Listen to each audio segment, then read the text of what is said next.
without further ado, I want to give a big shout out to this guy. He is super funny and has been across Canada performing stand-up comedy, and he's here for you tonight. Please give it up for Chad Anderson.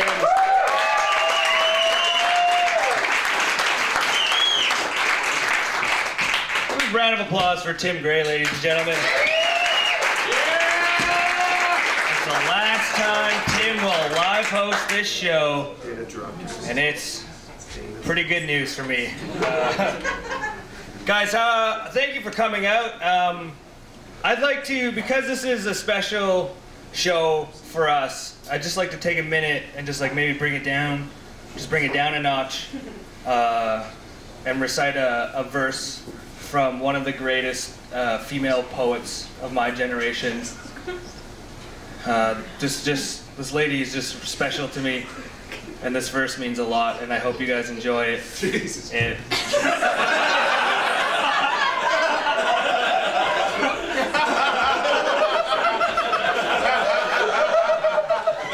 I'm trying to do a serious thing here, Tim.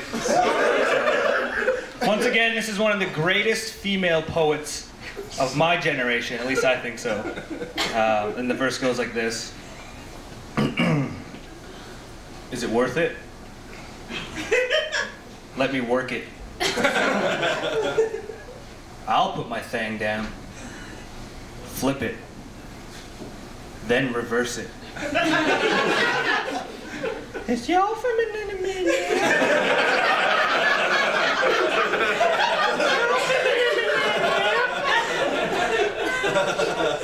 That, of course, was Missy Elliott.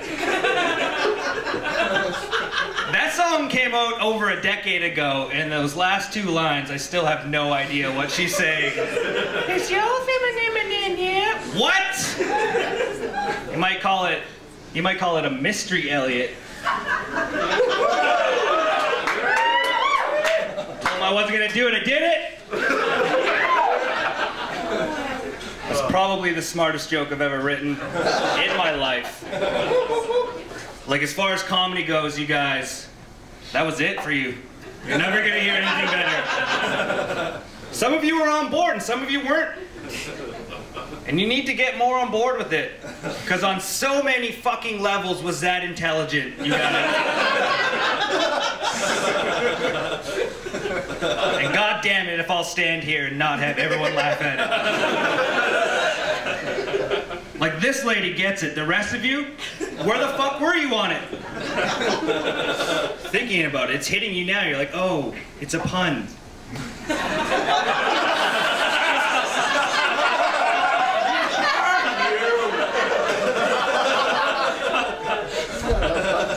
Because her name is Missy Elliott.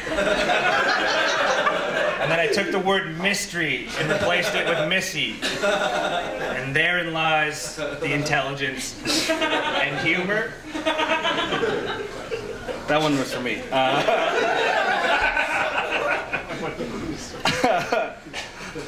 Whew, I love doing that. All right. Guys, I just, last week I went to Edmonton to do a couple shows, and it was a good time. On Friday, I traveled back. I flew on Air Canada, and I left my hotel at around 10 a.m., and I didn't get back to Winnipeg until 7 p.m. because of flight delays. And when I got back, I was super exhausted. And then I was thinking, I'm like, why the fuck am I tired at all right now? I spent 9 hours literally doing nothing. Like, if you think about it, it's called traveling, but we use that word loosely, especially when flying, because you get in a car, and it drives you to the airport, and then you get on a thing that travels distances, and you don't do anything, you just sleep. I slept for 2 hours on the plane. I sat in a restaurant for an hour in the airport, and I did nothing. And I was exhausted when I got home. And it doesn't make sense to me. But I love traveling, and I love going to airports, because I get to pretend to be something that I'm not when I'm in airports. Because like when I go traveling in the airport, I dress like I'm fancy. Like, I'll wear like khaki pants and a dress shirt, and I'll tuck it in, and I'll wear like a leather jacket, and I'll walk around like I'm somebody. Like, yeah. Just doing business, securing that 401k. I don't know what that means, but I'm doing it. And it backfired on me on Friday when I was in the airport, because like I dress fancy, but I do plumbing work, and like I'm not a plumber. I work for plumbers. like I'm a highly paid slave is what I do. But it backfired on me because I'm walking through the airport, I'm listening to my music, and there's this booth, and there's like a pretty girl at this booth, and I knew she was gonna want money from me, so I put my headphones in, and I tried not to look at her, but I could see her like waving, and then we made eye contact, and I was like, well, I'm gonna lose some money for sure now. And I walked over, and she started giving me this spiel about the Ebola crisis in Africa, and she went on for a long time. Like the whole time I was like, you could just tell me how much money you want and I'm gonna give it to you right now because I don't know how to say no to women. And in the end, she signed me up. I end up now I send $50 a month to Africa, I think, for Ebola. Just doing my part, fighting Ebola. What the weird thing is I don't even have Ebola, you guys.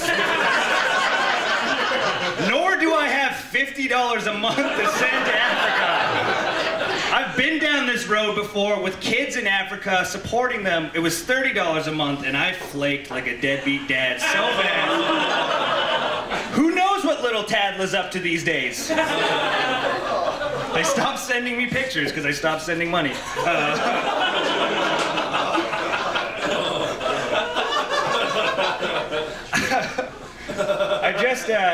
I just started a new job working for a plumbing company, helping out plumbers. It's pretty great, and I've had a lot of jobs in my not a long life, too many to admit.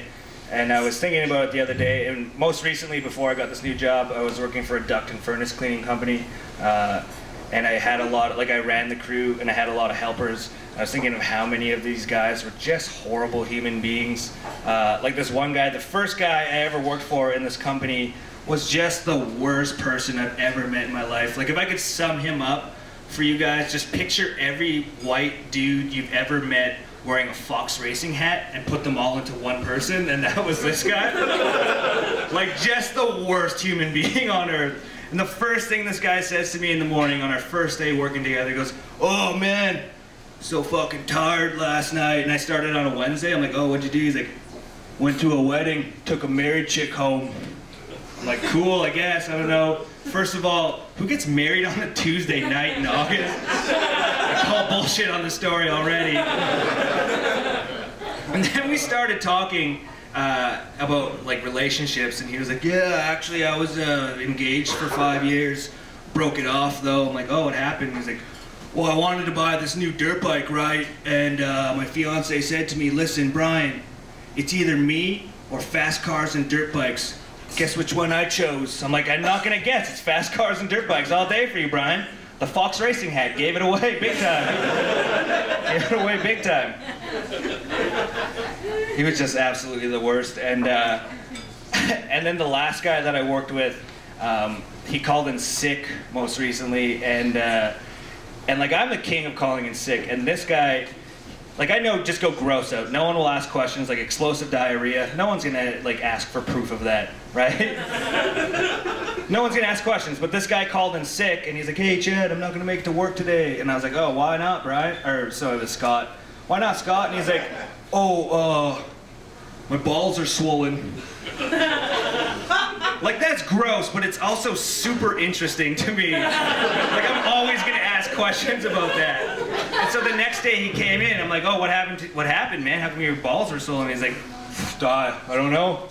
I'm like, "Did you go to the doctor?" He's like, "Yeah, totally. I went to the doctor." Like, what'd the doctor say? He's like, "Oh, he didn't know either."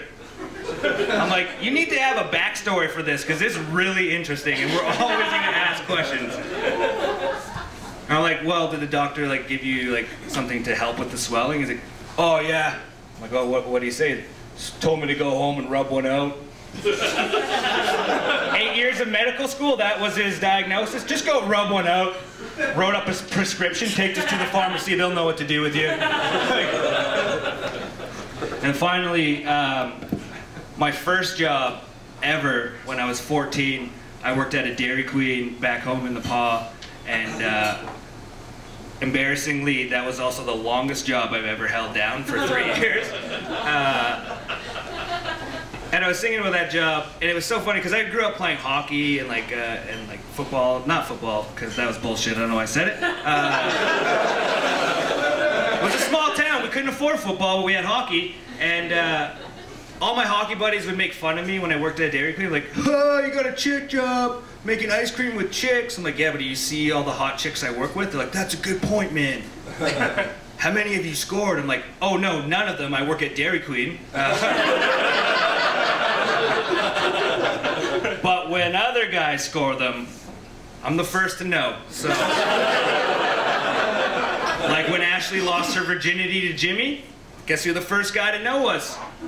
Jimmy, because he took it. That was like top 5, you guys. Enjoy the rest of the show. Thank you for coming out.